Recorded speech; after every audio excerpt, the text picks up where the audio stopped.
Welcome to Obstacle Running Adventures, the podcast that fuels your passion for obstacle course racing, running, and adventure.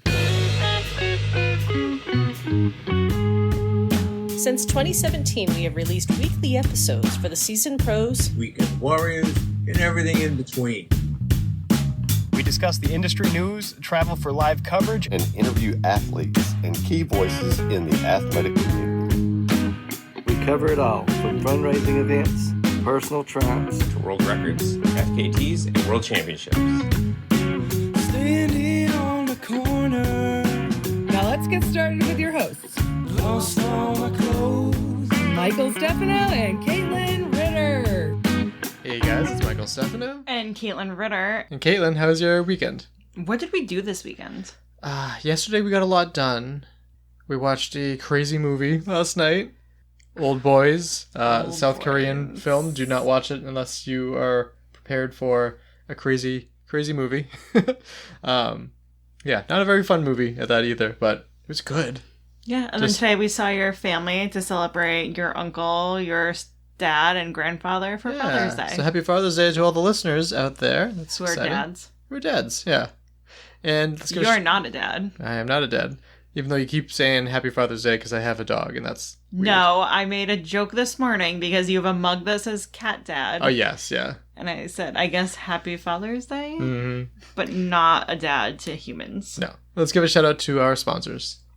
Mudgear, use code ADVENTURE for 15% off your next Mudgear purchase. And Caterpie, use code OCR Report 20 for 20% off your next Caterpie purchase. And the last one. I thought that doesn't work. Well, all the more reason to address it. We've had some people reach out saying it's not working, this and that. So we are working to figure out what's going on with that because I don't understand it. So maybe it'll work. I don't know. Use code OCR Report 20 for 20% off your next Tough Mudder, Spartan, or DECA event. It is not the first episode of the month yet, so we're just going to thank the $5+ Patreon supporters. Jason Dupree, Samantha Thompson, Bradley Keel, Charlotte Engelman, Aaron Grindstaff, Laura and Stephen Ritter, Hank and Arlene Stefano, Cheryl Miller, Jessica Johnson, Christopher Hoover, Kevin Gregory, Brent George, Logan Nagel, Seth Runderknish, Steve Bacon, Robert Landman, Jules Estes. Yes, thank you guys so much for the support, and happy Father's Day to those that apply there as well. Yeah. And shout out to the OCR Report for being a great home for us on the internet. And to Daddy Will Hicks. Ew. Ew. Yep, you said it, not me. The Podfather. Check it out over at theocrreport.com. We will see you guys this time next week. Actually, a couple days earlier than this time next week. This time next week, I hope to be sound asleep. Yeah, that's wild. I really hope my body thermoregulates. Yeah. It never seems to get better for me. Shout out to our sponsors. Mudgear? We did this already. Sponsored athletes. Javier Escobar, Kelly Sullivan, Ryan Brizzolara, Joshua Reed, and Kevin Gregory. Poll results. I don't think I did a poll. Meme of the week. Don't think we did that either. Badass of the week. It's getting late. Do you think we have time to do it? I mean, I have a badass. Okay. The badass of the week is 90-year-old Margie. Becky Hannessy posted on Instagram. At 90 years old, Margie, my mother-in-law, said she would be my High Rocks partner in the Dallas this November. And they've started working out together. And they have 6 months. She says she's determined to get stronger. We have 6 months to get ready. We would invite you to follow the journey. Nice. Look at her crush that sled pull and the rower. Well done. I think your mother-in-law would run a High Rocks with you. You think? I think if you asked her. Oh. If we could get tickets. That's the tricky part, for sure. Let's get to some quick news, starting with the OCR Report World's Toughest Mudder Hub. I'm looking for my phone as I read my notes off of my phone. So the OCR Report posted, our World's Toughest Mudder Hub is live. Official links, live coverage, and a full athlete tracker and pace calculator. So go to theocrreport.com/WTM. So it said they continue that the athlete tracker, your athlete, in your pocket, live pace, pit times, mileage, fueling tracking, and goals for any bib running World's Toughest Mudder 2026. It installs to your home screen like an app, so you can keep watch all 24 hours. And then there's a long link of WTM athletetracker.theocrreport.com. And then disclaimer, we're not responsible for missed mileage, blah, blah, blah. We're doing what we can with that. Or I guess they are doing what they can for that. So if I'm on pace for 100 miles after lap 1 and I don't get 100 miles, do I get to blame the OCR Report? Sure. Mike, you're supposed to say no. No. And the rest is hybrid news, starting with the location of it next year. So High Rocks World Championships in 2027 will be in Hong Kong, June 10th through 13th. So that's pretty exciting. They're going to Japan? No. Did you mean to do that? That was a joke. That was a joke, everybody. I got you. Hong Kong is not in Japan. China. It's in China. Yeah. Unless, of course, I'm wrong, which lesser chance of that. Now what does that mean? I know my geography. I don't. What if I said I know my geology? Your rocks and minerals? Yeah, when we were playing catchphrase earlier today. And now we're going to move to some High Rocks World Championships podiums. All honestly harder to find than we had anticipated. I love that High Rocks posts like every podium that happens from this weekend, but it is hard to find things. Yeah, tough to find with and no shade to the age group. Some of our favorite people there were doing age group. But yeah, we were trying to find the elite stuff because we'd also be here all day if we were talking about all the age group podiums as well. Are you ready? Yeah, so we'll start with the elite men. Yep. Okay. Click on the link. In third place, this is for the men, Tim Wench. Vinish. What? I've heard it a million times. This is the first I've seen it. Tim Vinish. Okay. In second place, Lewis Austin Lear. I don't know how to do that one. And in first place, Dylan Scott. Yeah, the hybrid raccoon. That's right. Shout out to him. Very exciting. And for the women, in third place, Saneed Bent. In second place, Joanna Wurtzenreck. Yeah, I can't do that. And in first place, Alyssa McCleney. Oh. Wow, congratulations. That's not age group, right? That's official? Yeah, world champion. Yep, sorry. I'm not as familiar with High Rocks, I just want to double check. And we have the doubles, so there's the doubles men. Yep, in third place, Rich Ryan and... Paleo. Mendenzes Fernandez. Menendez Fernandez. That's a fun last name. That's very fun to say. In second place, Jake Williamson and Hunter McIntyre. That's a bad picture of Hunter, huh? Yep. And first place, Alexander Ronkovic. And Tom Vinish. Sorry, Tim. I was so focused on getting the last name that I got it right. Vinish. And now we have the women's doubles. In third place, Charlie Cyril and Lauren Stockley. In second place, Saned Bennett and Lucy Proctor. And in first place, Lauren Weeks and Vivian Tafudo. Nice. Congratulations to them. We weren't able to find mixed results, but we were able to find the adaptive men and this women. is going to take a little bit. Oh, okay. That's fine. So in first place for lower limb, I'm assuming it means he's missing a lower limb. I'm not going to assume anything. We're just reading what we So see. First place, lower limb, Christian Nunes. In first place for upper limb, Robert Dijak. In first place for short stature impairment, Matthias Wellner. In first place for visual impairment, Kamaru Arifin. In first place for deaf or hard of hearing, holy smokes, how do you say that first name? Guillerme Brokart. In first place for neurological major, Majel Pedrini.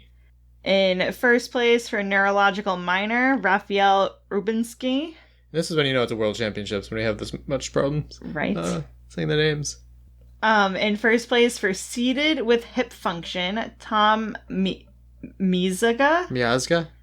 And in first place for men seated without hip function, David Kaki. I like the way that they broke this up. Same.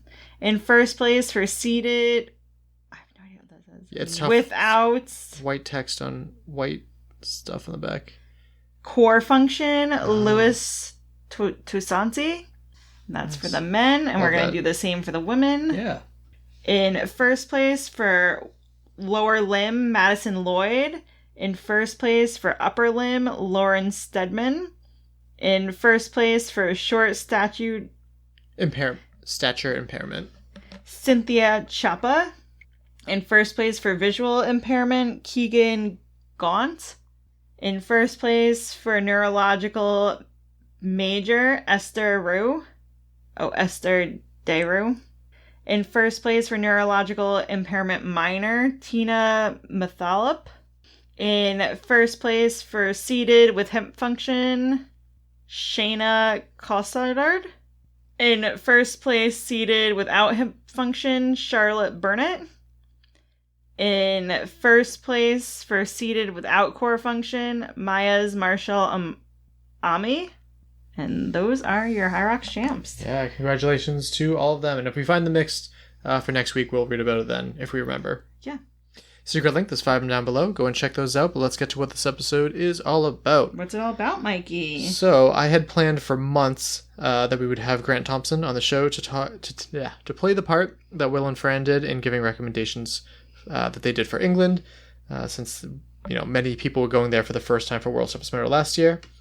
This time, of course, Grant being from Scotland, which is only a 4 or 5 hour drive away. Mm-hmm. I wanted to have him on, for this year. And now I'm thinking about it. Maybe I should have someone on from Wales next year. Yeah, you know what's crazy? A lot of people forget about Wales. No, I didn't really know that the Wales was part of the UK. I was just thinking that, Boston right now and Massachusetts as a whole is, so pro-Scotland. Yeah, we talk about that. Oh, you do? Oh, of course we do, yeah. And a little disappointed that chances are we won't be going to Scotland this year as I originally planned, but we're trying to figure things out. Yeah, we still don't have a return flight home. No, we are winging it.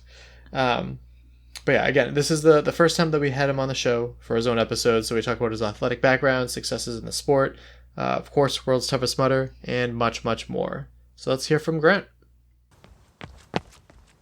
So we'll get started with your name and where you're from. Well, my name's Grant Thompson, and I'm from the Highlands of Scotland. All right, so just like last year, I had to do a test with Will Chung and Fran Curando to verify that you're actually fucking Scottish, as you say. Yes, that's it. So can you please repeat the following words? Squirrel. Squirrel. Oh, that's pretty good. Tarantula. Tarantula. Okay, and then the final one, the boss, some might say, purple burglar alarm. Purple burglar alarm. Oh, wow. Have you practiced what's going on here? Awesome. So with that out of your way, this is very overdue for you having your own episode. Let's get started with your athletic background. So what did you do before OCR, and how did you find obstacle course racing? It all just sort of stumbled accidentally on the OCR scene, because I think it was 2017. One of my friends was like, let's do a Tough Mudder. And when I was younger, I loved all that sort of obstacle courses and sort of stuff like that. I'm like, yeah, let's do it. But obviously we're just doing it fun, because at that point in my life, I was still very partying every weekend.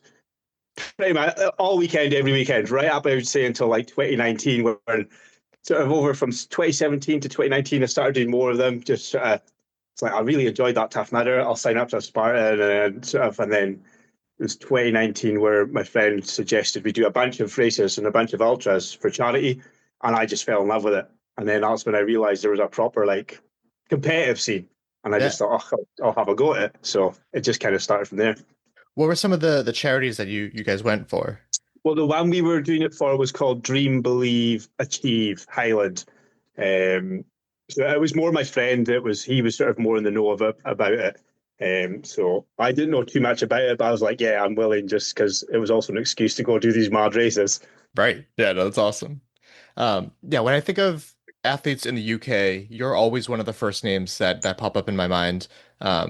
You won, I had to write some of these down. So I think just last year, you won Colorado Toughest, Europe's Tough Mudder Infinity. You took 4th place at World's Toughest Mudder, of course, and you had a bunch of other incredibly impressive achievements. What was it like starting from, just doing the mud runs to being an elite obstacle course racer?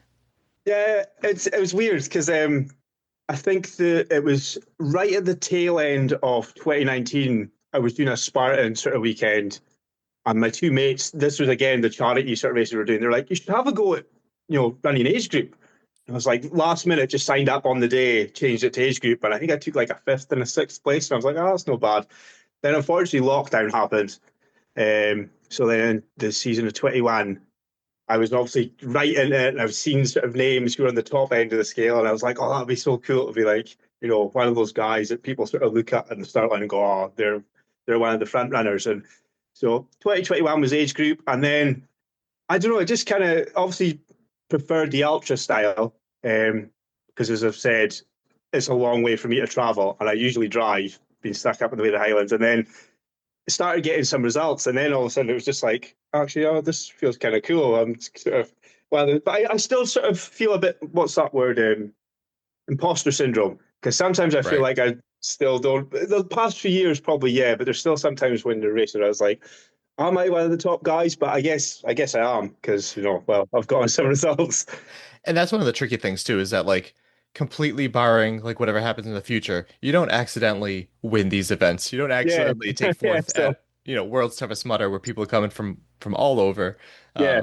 So what do you view as some of the highlights in your career of this so far? Definitely the World Toughest Mudder results, because I think even when I first started doing the obstacle course racing, even when I was running it for fun runs back in like 2018, 2019, I seen the 24-hour race. I was like, I would love to have a go at that in the future. So that was definitely one of the highlights, just because, as you say, it's like the world scale. You don't know who's going to turn up, and just that 24-hour race, it's just so different, because obviously the infinities and the toughest are 8 and 12 hours. Right. We're doing 2 of them. It was that was probably, even though it was only 4th, just short of the podium 2 years in a row, it was probably, I'd say, up there with my favorites. Other than like, obviously the cost analysis of like, I'm going to drive all the way there, might as well have a long event. Is there anything else that draws you to the ultra distance?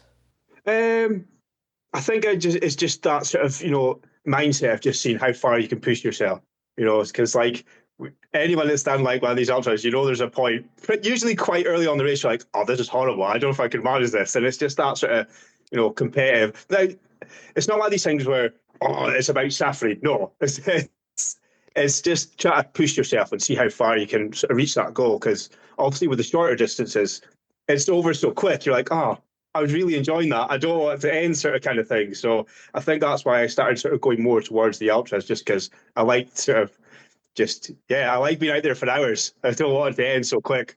Yeah. So I completely agree. There's definitely like the mental aspect of it. Yeah. Do you have any like mantras that you've used in the past, or that you plan on using for like kind of keeping your head in the game? Because it's a lot. It's overwhelming. Like you start the hot lap. Some people take it out hot, which you're not really supposed to unless you really can manage it. And then there's, I try not to. so many hours left. Like what goes on in your head, and how do you manage that? I don't really have any sort of like mantras, but I mean, for me, it's just run. I mean, it's a very typical one, but just run your own race. Certainly not for me, even though I'm probably one of the top guys, I'm not as fast as some of these guys. Like some of these guys are like so quick, whereas I'm not quick. So don't chase this guy down, or don't chase that guy down.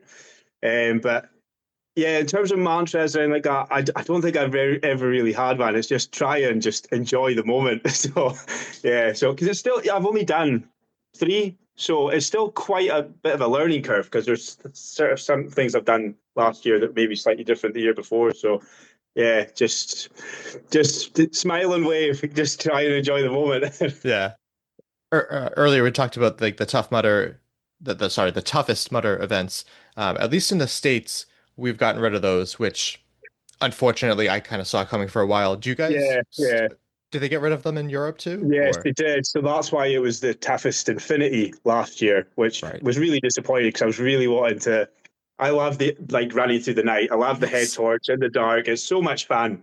So yeah, when I heard that Colorado might have been the last one, I remember it was Gary Andrews. He was telling me, he's like, "Oh, this could be the last one." I was like, "Fuck it, I'll just go for it." So yeah, it's a really. They said they're going to look at bringing them back, which I hope they do, because I do. But again, it's So it was. It's disappointing, because especially the overnight aspect, like that's what I loved about it. And it's what better like sample or taste of World's Toughest Mudder than the overnight, because Infinity, if you've run multi-lap with Tough Mudder in the past, it's kind of just that. But the overnight feel like that's a great, like, oh, can I do World's Toughest Mudder? It should be a good feeder system, is what I always it's view it as. definitely a different element, because as you say, you're in the dark, you don't know how the temperature is going to it's just that wee different sort of aspect, and you say it's a good sort of warm up. And yeah, there's just something cool about doing it in the dark, the head torch on, and So yeah, hopefully they bring it back, but I would we'll have love to that. we'll Yeah, have to wait and see, won't we? Tough Mudder in the States isn't doing as nearly as well as it used to. Yeah, I mean, it's used to be there used to be like 4 Tough Mudders within like a 5-hour drive. Now there's one Tough Mudder in like a 6-hour drive. yeah. Has it been good in the UK? How's it been there? It's actually been pretty good, I think. Tough Mudder's always sort of survived quite well because it's the sort of more like certainly for like like the 15K or the 10, whatever the short ones anyway. Yeah. For the fun runners, it's definitely still right up there with huge numbers. But what one was it? Scotland definitely a couple of weeks ago. It felt like there wasn't maybe as many people as I was expecting. But then again, they had the Spartan trifecta the day after. Oh. So I don't know if that split maybe some racers, and so yeah, it wasn't as busy as I was expecting it to be maybe, but it's certainly not like dead numbers. It's still up there with high numbers from what I can tell. It's still one of the OCRs that I enjoy the most for like the camaraderie of it, and yeah, just the fun sort of aspect. Yeah, it's no pressure, and it's just have a good time. And balancing like the difficulty with fun, and that's what I think we need more of.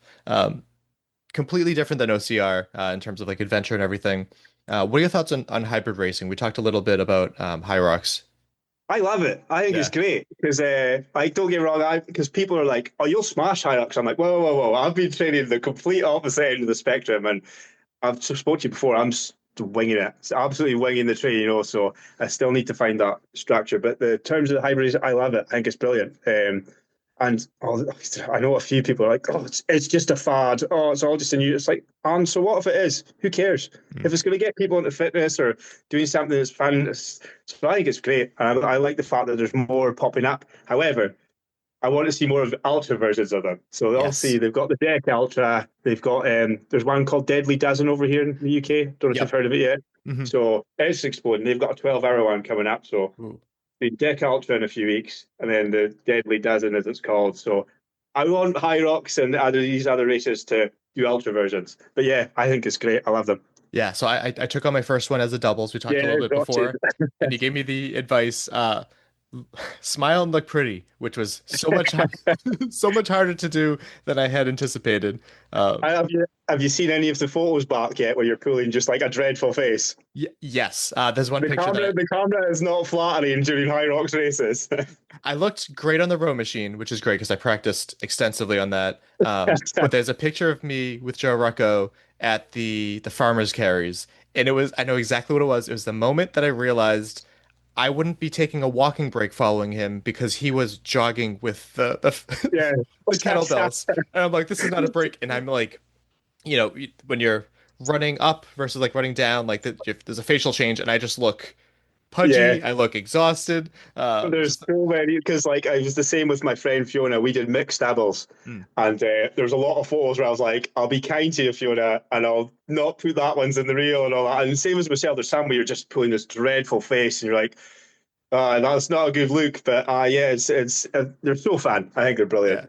Yeah. I tried to post a bit of both just to show the realism of it, and then also there's some people from Underdog that took like videos of me, which was also appreciated, and just showed how inexperienced I was. But yeah, I think it's massive. I mean, I went to the one in New York City, and it was a 10-day long event, which is absolutely insane. That's crazy. Yeah, but that's how popular it is, So like in the UK, they've sort of gone to like 4 or 5 days, but they sell out within minutes, like not even sometimes quicker than that. You've got to basically be sitting ready and waiting, and sometimes it's luck of the draw. But I mean, it's so popular. Yeah, it's good to see, and you never know like what kind of things are gonna come across the pond and work functionally. But it was refreshing to see, because I mean, United States, we're not really known for fitness in terms of like the general population, So it was just awesome to see like all sorts of like shapes and sizes like taking on this event, which was outdoor too, which I'm looking forward to taking on an indoor one. I would much prefer that. I don't know if you recall seeing the ones in Germany. Was it last year? And it was like torrential downpour. Ooh. And I was like, that's me. That's what I want, So I've spoken before. I hate running in the heat. So I was like, that would have been perfect. Yeah. So no, absolutely. Going back to endurance. So are you involved in this year's, was it UKOCR Endurance Series? And what is that? So they made it a couple of years ago. So it was like, there's not too many ultra OCRs in the UK, but there's a few. So they decided to do like the wee league thing. So there's, I can't remember how many, like 6 or 7 races across the year. And it's like best of 3 races, kind of like the Spartan Series, where 3-year best races count. Yeah. So same deal. So, but it's just like for the ultra side of things. So for the endurance guys like myself. So, but the thing is, they can be very different in terms of the ultras. So for example, you've got like, what was it last year? It was like Europe's Toughest Infinity. They had nuclear races, which was like a sort of 6-7 hour ultra OCR. They had another one at the start of the year, NATS it's called. So NUTS, NATS, and it was kind of like a winter. But they're all sort of similar in distance and time. But then they threw in World's Toughest Mudder, which I'm not a fan of because it's very different going from like an 8-hour sort of race to a 24-hour race. So absolutely, the points can be a bit weird to work out. So for example, last year at World's Toughest Mudder, I took 4th, but obviously I don't get full points because I was 4th. But it was Joe, Austin, and Joshua that stopped me from getting full points, but they're not even in it, So it's kind of like a weird sort of scenario. So I think they've adjusted it this year, so where potentially like timing and placement can play a factor. But yeah, it's like sort of 500 for like a first place, and then it just sort of gradually works down the point scale. But yeah, it's basically like best of 3 out of this sort of total of like 7 races, and you can pick and choose which one you can go for, which is also a bit weird because you could technically go to 3 races, do well, but then you could have another guy that's gone to another 3 races that you're not a part of. He could win them, and so you might not even like be racing against the guy, and they might still win. So it's a kind of it's still sort of in the early sort of stages. So it's a bit hard to judge, but yeah, it's basically, as I say, best of 3 out of like 7 races. That's it. I love that idea, and I wish that that's something that we would kind of have here in the States too, because I love the ultra athletes, and there's not as many ultra events that people are aware of in the sport. But I completely agree. Like, it sounds like it's in its early days, and it's kind of tough to gauge. I mean, it's hard to, it's hard, as you say, it's hard to, because there's not many ultra sort of OCRs, and the number is sometimes with the clash of events as well, which can be really annoying. It sort of can bring the numbers down, where it might potentially be higher. So yeah, I would love to see more of them, and I wish they would just maybe work together and try not to have clashes, because then you might get more. But I think we've probably seen that because it's so much easier to put on like a short sprint, and like the ninja sort of style in the 100 meters, because it's so quick and easy and they don't need this big massive courses, it's obviously gotten way more popular. But for the ultra guys like myself, I would like to see more of it, and I'd love to maybe like do more of that sort of stuff, even across America again. So fingers crossed. Yeah, I don't envy being part of the organization team that has to figure out how to weigh everything, because Nuts Challenge is a great event there, but it's no world championship event like World's Toughest Mudder too. So like, how do you weigh that? I couldn't even begin to guess that. And then it looks like you took second place in that last year. So the past 2 years I've come second to Das. He's been a machine. So he's going to be at Worlds this year. So he's gotten 3 from 3. So he's winning. So I've come second to him, which is brilliant. So good. I'm glad that you brought him up, because I was listening to an episode of UKOCR podcast, and they brought him up alongside your name. So is he also Scottish, or like what? No, he's from down England, Essex way, but I think he got Cypriot, but he's Dassos Ganella, his name is. So he's going to be there this weekend, but he's so fast. Like this is my argument. No, he should be beating me because he runs like a 2:30 marathon. I just don't have that in my legs. So he's going to be right up there with a potential winner this weekend. Just overall winner. I have my money on him. He should be hitting 100 miles. And he's quick as well. He won Europe's Toughest Mudder, was it 2 years ago? I came second to him. I've always come second to him, or third a couple of times. But he won the sprint lap as well. So he just went out, bang, and he lapped everyone, bar me. He was like just minutes behind lapping me in that last round. So he's going to be up there with just potential winner. That's exciting. I also think too, like just as you said before, a 12-hour race is different than a 24-hour race. Yeah. Has he had like ultra experience too, or is this going to be a lot for I him, do you mean, think? I know that again there was a 24-hour race. Was it in the Endurance League? Was it last year or the year before, called Farmyard Jam? But it was like a 5K loop, sort of like a backyard ultra sort of deal. And he won that against Russell Walsh. It was literally them two just battling out.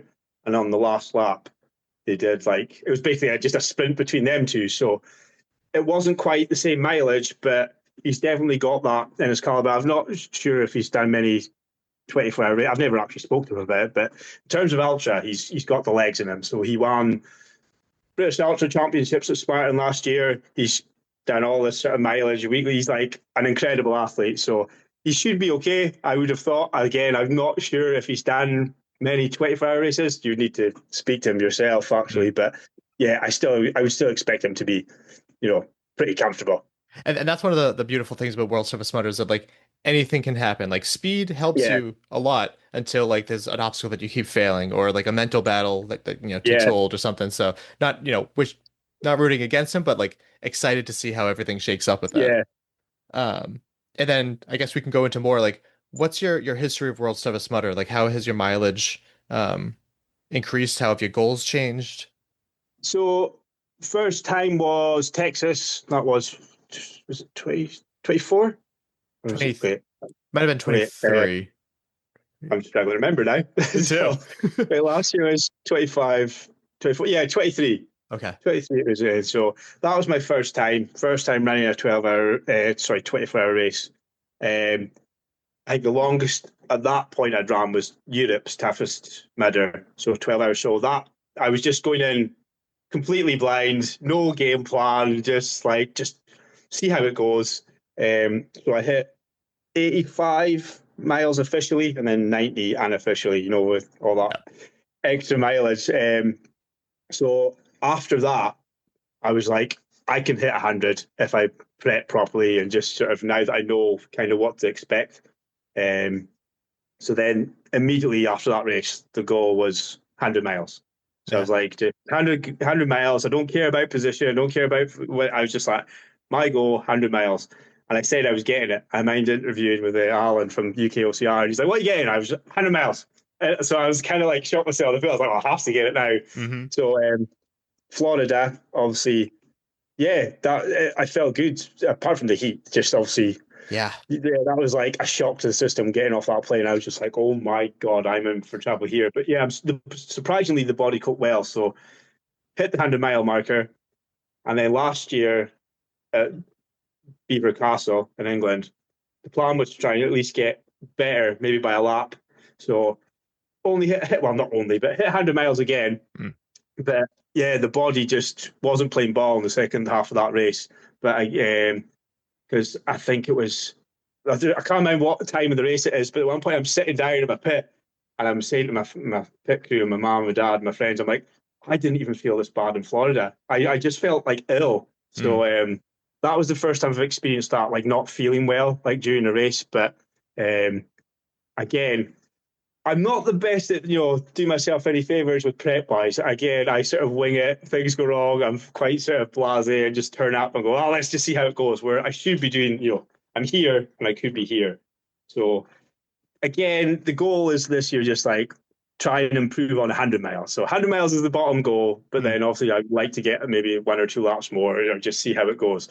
But it's always just once I did that first one in Texas, it was like 100 miles. I just want to get that jacket. That's awesome. It's, some athletes have a steady climb, but for you to be like, I had it here, which was still like a really good performance your first year. Yeah. And then 100 miles. Like, I guess that shows how tough you are. That's really impressive. In terms of heat, because I imagine I've never been there yet, but like the Highlands of Scotland, I imagine not a very warm place. Like I imagine it'd be colder, or it's weird because see, just now it's roasting. I went out for a run this morning and not about 11, and it's cloudy, and then the sun appeared, and I was sweating buckets, and I was like, "This is warm." I was like, "I am in so much trouble again this weekend because I think it's supposed to be even hotter Yes. weekend. So Scotland's quite weird at the minute, where it can go from, like where you see that places where it's just like all seasons in one day. That's Scotland. So New the other England day, too. Yeah. Yeah. So the other day it was like pissing rain, and then next minute it's like the sun's out again. So yeah, it can be very up and down. So at the minute, this past few days, we've actually had like really sunny, nice weather, but it can sort of change like that. But yeah, it's I would like to say it's good prep for this weekend, but I'm not looking forward to the heat. Yeah. And then like the lack of air conditioning or aircon has been was really, really tough last time we went out too. That was a major system shock for us. Yeah, you'll need to get like the little portable fans because aircon's not really a thing over here. Whatever it takes. With getting a little sick last year too, do you think it was like an issue of hydration due to the heat, or maybe because I see my nutrition. I still don't have like a nutrition plan, and I really struggle to like eat food. It's pretty much gels, and then I usually take a water bladder because again, like if it's hot, I'm instantly drinking it. Yeah. So last year, I constantly had it filled with like hydration sort of powder, sort of juice stuff. So I'm thinking maybe it was too much. Maybe I should have just been sticking with water some laps, and so maybe going to try that this year. Well, I'll have like my water bladder, but one just full of water, and then the other with like electrolytes and stuff, just so it's not constantly. Because that's the only thing I was maybe thinking of. Because I did I felt like kind of like sort of sick a few times, which I've never had before. I know some other racers get that quite often, but no, I don't know, something just wasn't quite sort of sitting right where I was just sort of like, oh, I don't feel great. So maybe it was just sort of too much of the electrolytes or things like that, but I can't say for certain. Gotcha. It's definitely a balance there. With Tough Mudder, well, with World's Toughest Mudder, what do you love so much about this event in particular? It's just fun, it's just well, I know some people, when I still tell them about it, they're like, what, that sounds awful. I'm like, no, but I just think it's brilliant. So, and it definitely makes a difference just having people there, fan runners and competitive guys, where just everyone's just like enjoying themselves, and you're running past and people are just like, cheering each other on. Because like every time I run past someone, and it's quite bad where they'll recognize me and they're like, go on, Grant. I'm just sort of like, I put my hand up like, yes. And I'm like, I have no idea who that was. But like, it does help, So like, because obviously like some of the trail races I've done, and that, you don't have that. But because like, and you get to know everyone on the scene, it's kind of like just running with a bunch of mates at times, which is quite cool. So yeah, it's just a good time for me. I just enjoy it. So. Yeah. It's good to hear like an elite performer as yourself saying like the same thing too, because you technically run the same course that elites run with like Spartan Race or this or that, but to share the course in that like for maybe half a second, because you guys are so fast sometimes, you're sharing the course, you're helping each other out with obstacles. I always go back to when I did World Service back in 2018, 2019. I remember jogging with Jesse Bruce for a while, a really good Canadian athlete. Now into High Rocks more. And like we were sharing tips on obstacles. Like, hey, like I did it this way. This might be easier to like save energy, and like to be able to help each other. It's really, really special in that way. Yeah, well, I've had that a couple of times before, but again, I sometimes forget that they're probably looking at me as that sort of maybe slightly better athlete. So there's a couple of times where I've seen a guy struggling. I was like, try this, and they're like, oh my god, it's amazing. And like, there's a guy, Michael Walker, that he's been doing pretty well. I ran the last few laps with him last year. Okay. So you might remember crossing him. He had the UK flag and I had the Scotland flag. Yes. So we did a few laps there. But a couple of years prior, he was sort of struggling, and he was posting about how it was good to run alongside someone like me and just get that wee sort of advice. And I was like, and at the time I'm not thinking about it. Like, oh, actually, it feels kind of cool knowing that they're sort of looking at you as sort of maybe like someone that will go at advice for. So yeah, it's all just sort of, it can be a bit of a learning curve for them as well, and it can also sort of, you feel kind of good when you've given a bit of advice and it's helped them out as well. Yeah. So yeah, it's just a good time. What are some of your favorite obstacles that Tough Mudder has? For me, I love the grip sort of strength ones. So Funky Monkey, probably right. It's probably one of my favorite obstacles out of all races. So I hate when they change it too much. So last year was good where they just put the twister section in it. With the like Spartan twister section, because I remember in Texas, it was just the ladder and then it was just the rope. Yeah. And so it was kind of like, it's not really Funky Monkey, But yeah, I like the grip strength ones where I'm sort of hanging on.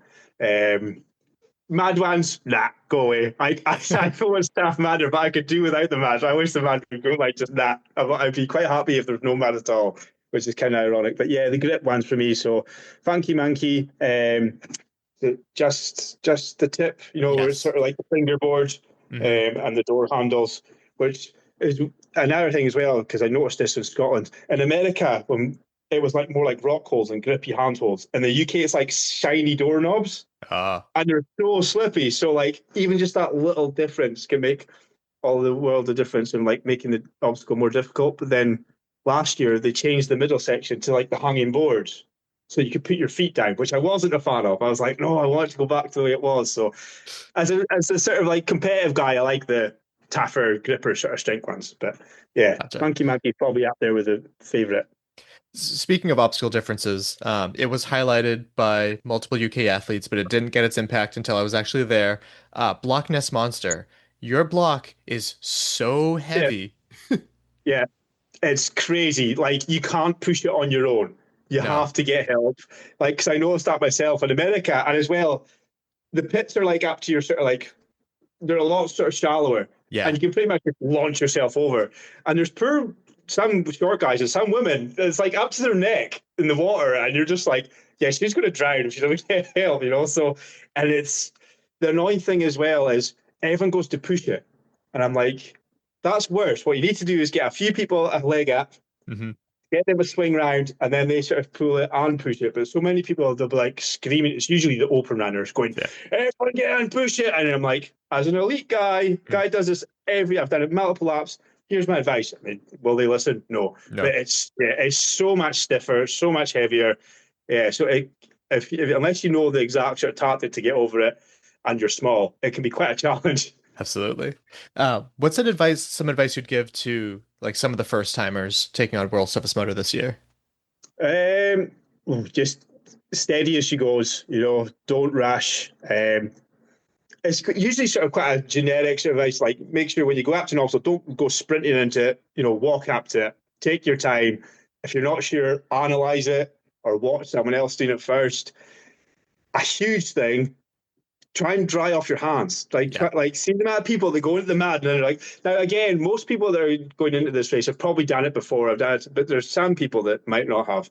But there's this obsession with going up and grabbing onto something with manky, muddy hands. You're like, stop it right now.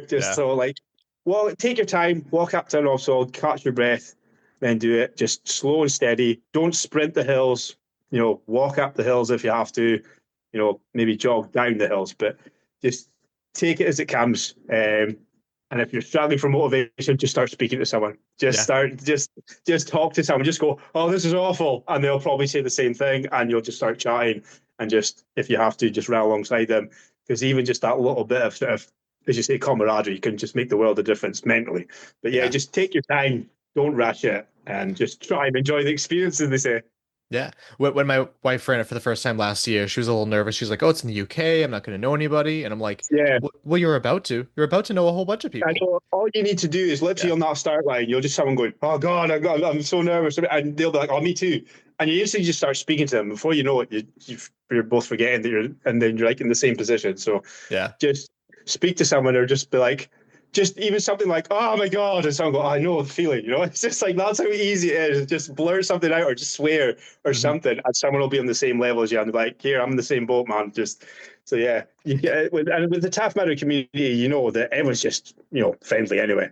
Yeah. And especially I've heard in talking to the English specifically, if you complain about the weather, that's like what they're all about. They love complaining about the weather. So we complain about everything, If it's too hot, it's too cold, we're just never, when it comes to weather, we're never really happy. It's like, oh, fucking rain, fucking heat, this, that, yeah. So when it comes to weather, we're pretty miserable. Yeah. What advice would you give to the pit crew that are supporting their runners? I would just, it's mainly just sort of having that water, hydration, and just having everything ready. So, don't dilly-dally or wait till they come in and then be like, oh, what are you needing? Have things prepped, So, for example, the water bladder's ready or the water bottle's ready if they want or as they're leaving, what would you like maybe next lap or next time? Would you prefer a gel? And even just have it ready so they can just either shove it in their little bag or belt, or just be prepped beforehand. So don't leave it to last minute, and don't sort of like wing it like how we do when it comes to the races. Having a table in the pit makes all the difference as well. So it's like set out in front of them so they can go, I'd like that banana, I'd like this, or I'd like that gel. For me, there's my squashies, right? Give me my squashies. I'll go. So yeah, just having things prepped out beforehand and like things filled out is just simple things like that. So don't make it too complicated. Don't sort of just. The hydration is the main thing, I would say. The water is the main thing. Yeah, organization is everything, and also keep in mind that like when they come in, they're not going to be their best selves sometimes. There's a couple of videos on my stories last year where it looks like I'm pure like barking at my mates, and I'm just like, oh, that looks really bad, you know. So they go and put sun cream on my head. I'm like, no, not the head. You're like batting them away, and so like you definitely get like flustered when you're like racing. But yeah, just having things prepped, you know, that's just the best way. But yeah, you definitely, as a runner, when you come in, you kind of sometimes forget that they're helping you and they are trying. You're just like in that sort of racing mind frame. Yeah. Don't take it personally if they have a go. Yeah. Exactly. You bringing up the sun cream, Katelyn asked, because she knows that you're a little fair skinned like she is. What is some sunblock that you recommend?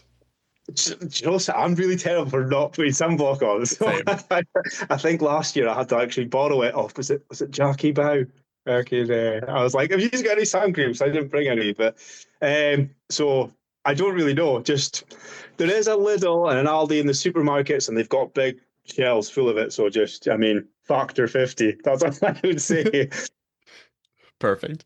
What's some advice you'd give to someone who's done this a few times before and is maybe looking to make that jump from whatever their previous performance was to 100 miles to earn that orange jacket? Well, again, probably go back to like run your own race. Maybe use someone as maybe like a sort of, you know, almost like a pacer in a sense, but don't try and keep up with that guy who may be running the same as you, because you could be running perfectly next to a guy, as you say, for like 12 hours, but in that second half of the race, it's a totally different race sometimes. So I would say just if you feel like you're running too fast, you're probably running too fast. So anyone that's trying to hit that 100 miles goal, just be wary. You know, it's a long time to be running. So it's hard to say because they've probably got it in them already. It's probably just whether the body lets them at the second half of the race. So just run your own race. Just try not to. Don't take too long a rest either. So sometimes it's a hard one. It's a hard one to say really, because last year I decided to just try and run the whole time and not stop. And the previous 2 years I actually like took a break halfway through. So I would say don't take like a rest. Don't like lie down, you know. But something that I definitely sort of maybe should have utilised was just sitting down for a couple of minutes while I'm maybe getting my water bladders and my gel and all that prepped, because I definitely felt like that benefited me a couple of times last year when I was just like struggling. I was just like, just that quick few minutes just to sort of rest the legs. So but in terms of trying to make that jump, it's a hard one to sort of judge, you know. So because at this point in time when we've got like less than a week to go to the race, it's kind of like just run your own race. Yeah, push yourself, but don't ruin yourself in the first half of the race, you know, and don't try and keep up with this guy if he's like running steaming ahead. It's run your own race. That's the only thing I could really go. It's not the greatest advice, but there's a reason why everyone says run your own race. It's great advice for any kind of athlete out there. I think you're exactly right. Yeah, well, a couple of people have been going to me going, oh, stick with so and so. I'm like, no, because that's completely pointless, because if I try and stick with that guy or that guy, it might ruin me. Yeah. I don't know if they're going to perform in the second half race. I don't know. They might. So yeah, it's hard as it is. If you're trying to do it competitively or hit that 100-mile goals, you want to try and keep up with this guy or that guy. You got to remind yourself, look, I'm my own person. Yeah. You know, I don't know how my body's going to. I could be feeling great the first half. Like last year, I was feeling great the first half. Wasn't as fast as I wanted to be, but then at some point during the night, my body was just like, nah, I'm going to make this hard for you. So yeah, run your own race. That's about it. Yeah. So that being said, have you because I know your goals 100 miles, 105 miles. Have you been following along with like the puzzle pieces and everything? Have you been following along with like what other athletes are going out other than Das? No, not really. See, again, I'm very much just like winging it. I've never been one for the puzzle pieces or that. I never look at the course or the obstacles. I always, even with the Spartan, I just wait until the day because, again, it's not the obstacles that are the problem for me. It's usually the running. The running is where I let myself down. Whereas, like, I could be faster, but because I'm sort of, but no. In terms of watching other people, obviously I've seen like Das because obviously he's in the UK, so I've seen what he's been up to. I've seen a few of the names. Some like obviously I was like keeping track of the names, and I've seen a couple of other guys that are going to be there. I'm like, oh, I reckon there's going to be a few 100 milers this year, and I reckon that top 10 could be very competitive. So yeah, I think that's going to be exciting and also tough for myself at the same time. So Yeah, because of course Joe Rocco's coming back. Josh Fiore is coming back, but not competing. He's going to be helping Rabbit. But also, like, are you aware of the name Chris Mendoza? Yeah, I was speaking to. He's a past winner, isn't he? Yeah, is he? Yeah, great guy. I was speaking to him in Texas quickly, and I recognized him. I remember when I passed him, and it was quite early on in the race, and he looked like he was struggling. And I was quickly sort of going, oh yeah, I'm Grant from Scotland. And I'm pretty sure he went, oh, I've got a Scottish family. And I was like, of course you do. Every American is. So, and then I never seen him again. So I was wondering, but I thought I recognized the name. I was like, pretty sure he's one. And you've got, is it Jeff Lippert? He's gotten 300 mile jackets, I think, before. So there's definitely, like, he's definitely had some good performances. Yeah, and we've got like the likes of Das and Sean Merriweather from the UK. So Sean dropped out last year, but he's very capable. He runs like these mad like ultra runs and all. I've heard good things. But I've noticed with Sean, his body doesn't sometimes play ball. He quite often has like things like stomach issues and things like that, and so he seems very unlucky in that sense. And also, if his body's not playing ball, he'll pull the pin straight away. He'll be like, right, I'm out. So he's like, if it's not quite working, he's very quickly go, I'll make the decision, right, I'm out. So he dropped out last year, so I'm just wondering what he's going to put in this year. So that's another one. But yeah, there's even other guys, just that have been working steadily along. So yeah, I think there's going to be, I'm not sure how, obviously, with the weighted widget thing and the double obstacle lap. There's a lot of worry about that, yeah. So I'm not sure, but I still think there's going to be, 100 miles. I think it'll be more than last year anyway. Okay. Yeah, that should be exciting. And how do you feel about World Surface Motor being in Beaver Castle again this year and again next year? I mean, I'm not going to lie. I'm bored of the venue because it used to be where Europe's Toughest Mudder was every year. Yes. So I've run it like 5 times now. And it's like, it's cool that it's in England because obviously travel-wise, it's good for me. But I would like to be in America or somewhere doing it, just somewhere different. But the same venue each time. I mean, I know you can change the course up a wee bit, but I'm not the greatest fan of it being the same venue 3 years in a row. I would rather it was maybe somewhere different, but at least it's less travel for me. So yeah, not a huge fan, but it is what it is. That's something that came up when I was interviewing Giles last year, is that he wants it to be like he wants to find a permanent venue, and it just World Surface Motor is there from now on. Yeah, it makes sense. He wants it to be like triathlon, which I guess that there's an alert of that. But for me, like, what is exciting to me is like going to see new places. Like, I had never really gone to Texas. I'd never really, I've been to Vegas, but like experienced like different parts of Vegas. Yeah, 100%. Yeah, and so I think I'm happy that you guys have finally gotten World Surface Motor there. It's been long overdue. I'm definitely coming back this year, obviously. I don't know if I'll be coming back next year. I think 3 years feels a lot for me. Yeah. But that being said, where do you think it'll be in 2028, I guess, if you were to guess? I mean, pass. No idea. Like, as you say, they're trying to make it like a permanent venue. I have no idea. I mean, it'd be great if it was in somewhere like Scotland. Maybe colder temperatures, maybe a bit closer to home where I know the terrain a bit better. But no idea. It'll be interesting to see where it goes. So yeah, but I couldn't guess. Yeah. Are they going to stick? Are they going to stick with England? Are they going to move back to the States, or is it going to be? I would imagine it's still going to be England, but I don't know. So If I were to guess, I would say still somewhere in England. I think there's like a decent sized turnout for that, and the travel to the US has been increasingly difficult with everything going on yeah, right now too. So yeah, and I would be happy with a different like venue there too, because there's more places in the UK which we'll get to that I want to yeah, explore and experience because there's a lot of like different cultures out there, and yeah. yeah. So actually, segueing that way, you said that you're not a very good tourist in your own country. No, but I know you're very proud of being in the Highlands. What are some like foods, snacks, hikes, trails, places that people should check out if they're going to be going to Scotland? Because we're going to be relatively close. I mean, well, in Scotland, there's obviously hundreds of hills, mountains, or Munros as we call them, and there's castles everywhere. Everywhere you go, there's a castle. I can see one from a window. It's in the middle of Inverness, so That's insane. like, and but in terms of like, I'm a shocking tourist. I had Corey Edwards and Kelly, Glenn, but they're like, oh, we want to go here, we want to here. What do you think? And I'm like, I mean, there's hills and castles, and so, but again, in terms of foods and restaurants, I'm not great, but there's the further north you go, there's like lots of hills, and you'll get like tourist guides, like things like Girls on Hills that'll show you sort of the Glencoe mountain range, and there's like Ben Nevis. So there's so many hills. All you need to do is like go into like Walk Trail Highlands, or just type in hills in Inverness, not Inverness, in Scotland, and it'll show you like touristy routes where you can go. Like there's lochs everywhere, so it's like a lake, but pronounce it loch. So there's lots of them.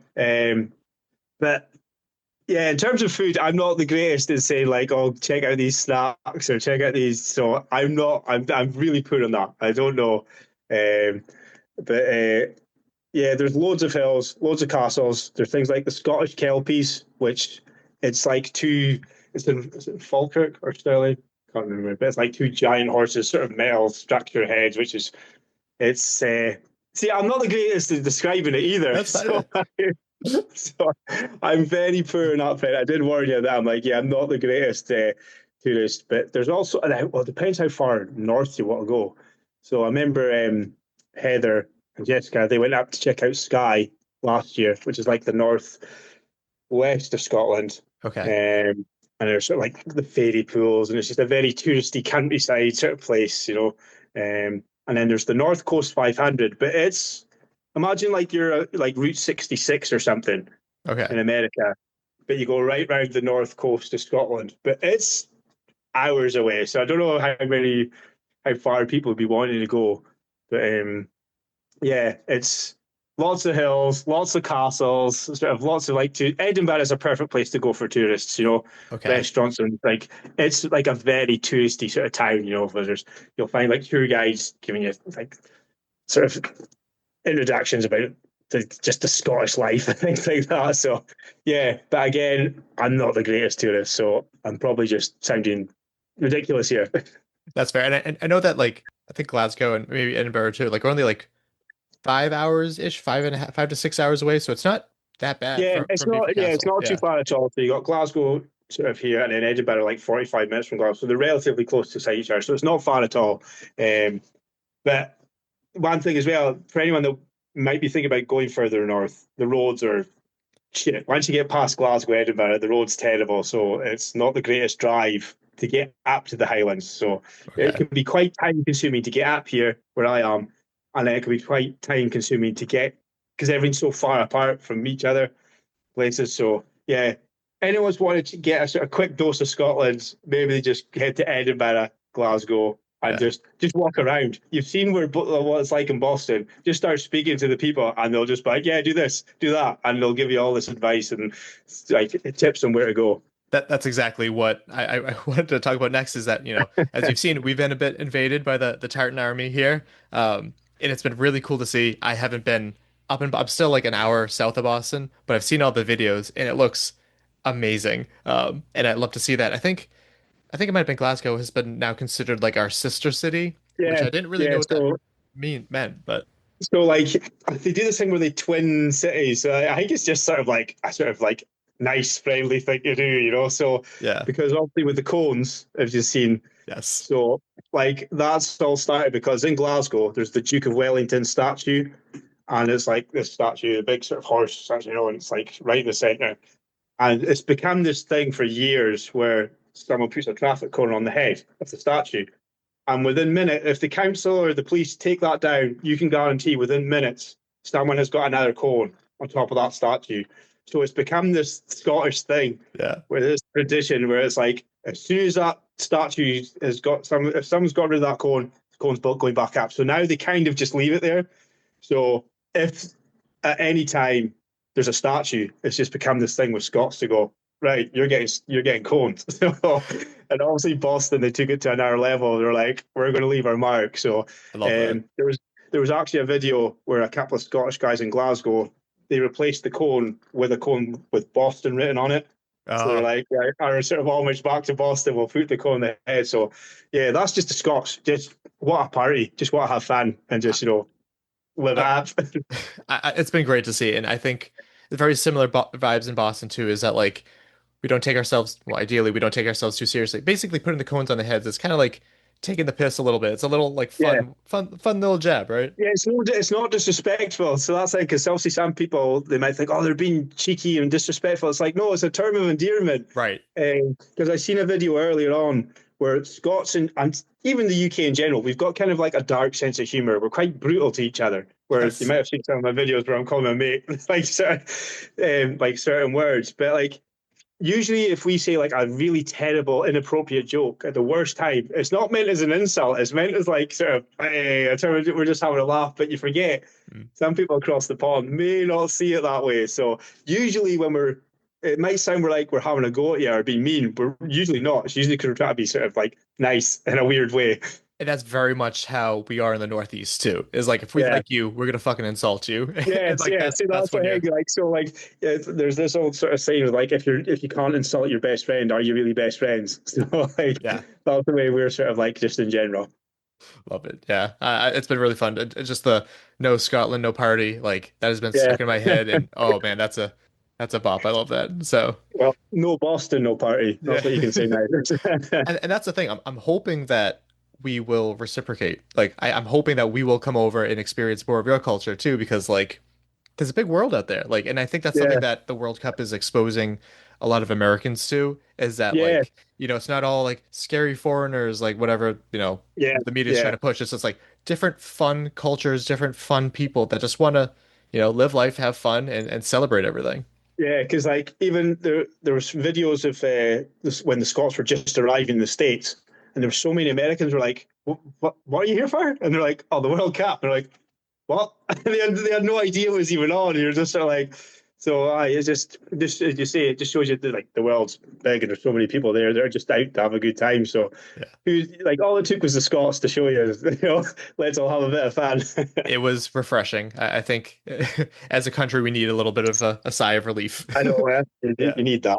Yeah. What so I'm assuming you've been following the World Cup too. What was it like your first win?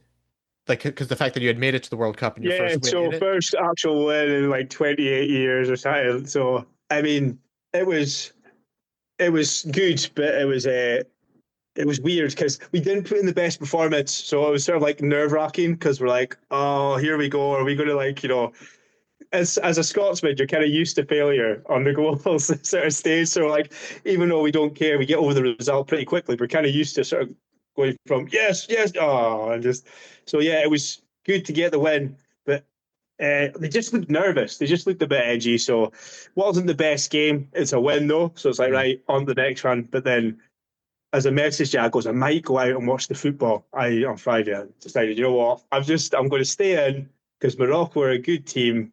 I goes, it's very unlikely. You never know. It's very unlikely that we're going to get a result. And yeah, it didn't go our way. So I was glad I didn't go out because I probably would have, you know, either gotten smashed and drowned my sorrows, or it might have ruined me for the next weekend. So yeah, it's not been the greatest performances, but you know, we're there. That's the main thing. We're there. We're having fun. Good. Yeah, I'm not the biggest like sports fan in general. Soccer's sorry, football isn't exactly up there either. Right. But it is good to see, like, I think it's definitely opened people's eyes because in baseball, and I saw that the Tartan Army had gone to a Red Sox game too, which looked really fun. In baseball, we have what's called the World Series, and apparently the world is just the United States and Canada. Yes, but I get so angry at this World Champions thing that they spout off, and I'm just like, but the World Cup, that is the world. We have Iran, we have Haiti, we have Scotland. You literally have the world. Yeah. It's not just Americans and Canadians. Yeah. So it's definitely opened up some people's eyes. So I'm like, there's a lot out there. Absolutely. There's other countries out there. Yeah. Couple of questions from the OCR report. Carlo asks who your favorite person is in the OCR report. I mean, none of them. They're all doing a terrible job because they didn't speak enough about me and something that annoyed me, right? 2 years in a row. So I'm like, I've hit 100 miles. I was the first, and I'm the only ever Scot to hit 100 miles. Yeah. Only one other British guy has got an orange jacket, and that's the famous John Alden. Yep. So 2 years in a row, I've crossed the finish line, and they've missed it. They've not even, like, they're sort of like, oh, there's Grant. I'm like, how are you? So I watched this year, I'll come like 10th or something, and they'll be like, oh, there's Grant, cross the line, you know, and I'm like, oh, you'll catch this year when I don't do as well or something. So, but Carlo better watch himself, you know. Mm-hmm. So, if I remember correctly too, I think you had me ask Giles of the there was no like Scottish flag at the start too. That was another snub. That was true. So last year I was looking around, it was like, wait a minute. You got 2 Union Jacks. I'm pretty sure they had a Welsh flag, like Northern Ireland flag. And I was like, where the fuck's the Scottish flag? I was like, you've got 2 Union Jacks. I was like, is this to take the piss out of us? Or, you know, are you just that oblivious that there's no Scottish flag? So yeah, that was, I'm going to be looking out for that this year as well. When I interviewed him, he's like, I can't remember now, but if we didn't have it, it was specifically to rile him up. So yeah. I'll need to take some spares this year and start fucking tying them up and stuff like that. Because I noticed that straight away last year. I was like, where's the Scotland flag? So, that's funny. Yeah. Fran asks, what is your favorite thing about Wales? The people, or the accent, really. The accent's class. Okay. So I like the accent because just the accent. But the reason why she's asking that is because obviously last year when we were like, do it for Wales, when I was moaning about how people were referring to me as British, and I'm like, when the Americans hear British, they think you're English. It's like, no, there's 4 other countries, you know. Yeah. So we were making the joke when I went, come on the Welsh, and she's like, do it for Wales. So no, the accent, that's my favorite thing about Wales. Okay. Love that. And then I just guess starting to wrap up a little bit. Any sponsors or people that you'd like to thank? I don't have any sponsors. See, this is probably where I'm going wrong as well. So I don't have any sponsors or teams or crews, but I should probably shout out Topo Athletic if you're listening, or I tag them in it because I use your shoes the past few years now because I've got wide feet. Okay. And they've really helped because every shoe company thinks everyone's feet are like this, like at one point, which is not true. No. So Squashies, give a shout out to them. Yep. So if they're listening. But yeah, I don't really have any sponsors. I probably should start actually maybe checking out or try to get sponsors because it's not a cheap hobby to do. So no, sponsors. So my next question was, what is it going to take for you to be sponsored by Squatchies? I mean, well, I've my friend Jillian. She's got multiple boxes ready and waiting for me. And when I say multiple boxes, I mean like boxes of 12. Do I need that many down there? No, but I'm just going to buy them anyway. So I'll be tagging them in that story when I get down there on Friday or Saturday. And showing that if I win or if I do well, you know, that's one of the main reasons why Squashies. So, there we go. But what about like friends and family? Any people you'd like to thank? Well, obviously last year they had my 2 friends, Colin and Mo, pitting for me, so they drove me down, and it was they're coming back again this year. Nice. And my friend Bridget, Colin's wife, she's coming down as well, and Mum and Dad obviously, because there's been a few races where just in general where money's, I mean, you're sure you can relate, just everything's so expensive just now. So yeah, they've always helped me and made sure I've sort of been able to buy some of my race tickets and things like that when I'm sort of waiting to get paid. I'm the boss, Brian. So because there's been a few times where I've just like rocked up a few days before the race, rocked into the store and went, oh, by the way, I'm off to America. And he's like, go for it. Yeah, cool, go for it. And there's not many bosses that would do that, you know. Yeah. So yeah, Mom, Dad, the boss, and at the minute just Colin, Mo and Bridget, because they're obviously helping me with pit crew as well. So Mom and Dad are going to be there again this year. So yeah, probably just in terms of this because they're helping me. But in addition to World's Toughest Mudder, what else do you have planned for like the rest of the year? I would like to do more like sort of like I want to do more like 100-mile sort of races. But next up, I think I've got the Deck Ultra. Right. That's in Manchester. Does it start end of July? I think it is. So not long after, like a few weeks after World's Toughest Mudder. And then I think the following weekend's the Deadly Dozen hybrid race. So the 12-hour. I've got Spartan Ultra. The Spartan Ultra is at end of September down Pippinford Park again. So it's like the British Ultra Championships again. Oh, cool. What else have I got? There's a race called Nuclear Races November. I think it's part of the endurance series along with the Spartan Ultra. So eyeing them up. But yeah, I would like to do more sort of like 100-mile sort of trail races, things like that. So I've not booked any of them yet because again, money's sort of I have to sort of sometimes not buy everything in one go. That's the next few anyway. So the Deck Ultra, hybrids, the Deadly Dozen 12-hour. Well, I'm also doing a couple of High Roxes again. Oh, cool. Yeah. In Birmingham. Are they in November? Like very start of November. So I'm going to do solos again and mixed doubles with my friend Fiona again. So yeah, a few more hybrid races. But yeah, I would like to do more.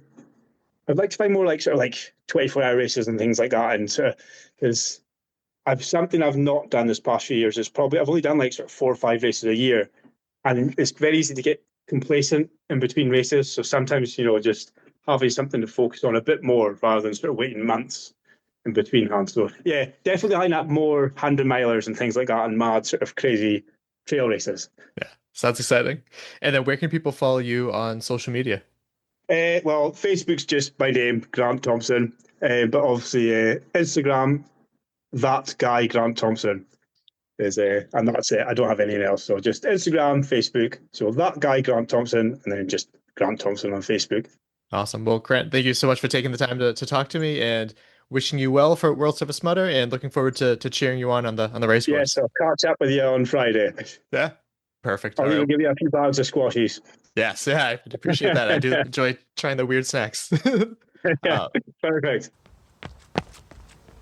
Welcome back. Yes, we'll figure out what to do with that. Maybe that'll be post-credit stuff. Thank you to Grant Thompson for taking the time to come on the show. Really appreciated it.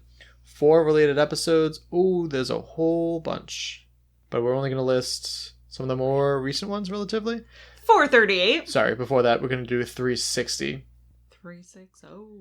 Because that was World's Toughest Mudder 2023, Part 3, bar crawl interviews and a musical performance. This was obviously from 2023, but this is the first time that Grant was on the show, according to what I have. That was our 1-year wedding anniversary. That's crazy. Yes, it was, yeah.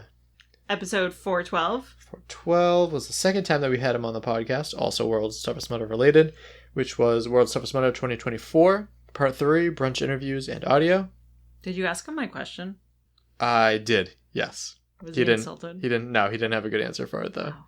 Episode 438, World's Toughest Mudder, First Time Questions with Josh Fiore. Yeah. If you're a first timer, you should go back and listen to that. Yeah. Josh gives phenomenal advice. Yeah, and Grant gave some good advice for this one too, but that was definitely the focus for that episode with Josh Fiore. Episode 441. World's Toughest Mudder in UK Prep with Will Chung and Frank Urenda, which was pretty much the predecessor to this episode in a way. Episode 442. Caitlin's That's me. Yeah, Caitlin's pre-World's Toughest Mudder thoughts. Episode 443. World's Toughest Mudder 2025, Part 1, course walkthrough with UKOCR report.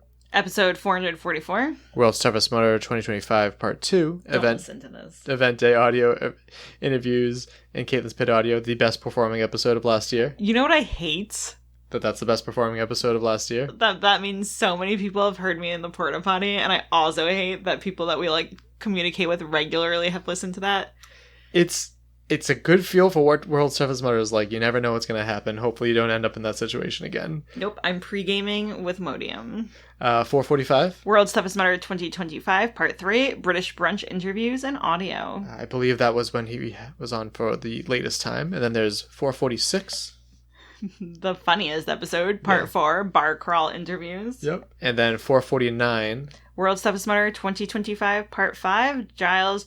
Chater. Yeah. Giles Chater. Chater interview. I think I might have said it wrong a couple times during this interview too. So yeah, there's way more than that. I'd say triple that. But those are the ones that we get a shout out. And I think that'll be plenty because there's hopefully 5 more episodes upcoming. Subscribe and follow wherever you get your podcasts or Obstacle Running Adventures on all of the podcast players. You can leave us a review on Apple Podcasts. We will find a way to find that, as well as Spotify comments. Yeah. Follow us on social media. We're on Facebook and Instagram at Obstacle Running Adventures. Yes. You can Do you think I support have a concussion? We'll monitor that. You can support us over on Patreon for as little as $2, as many as $10. I don't know what that is in euros or pounds or rubies or shivs. Do we have prisoners listening? What is shivs? I don't even trade shivs. What were they talking? What were they just talking about in that episode that we were listening to? It was something I've never heard of before. Schultz? Oh, in the UKOCR episode? Yeah. Oh god, what? I don't know. They talk about quid. Quips. Quid. Quids. Quid. Quid. Just yeah. I thought that was a fish. Nope.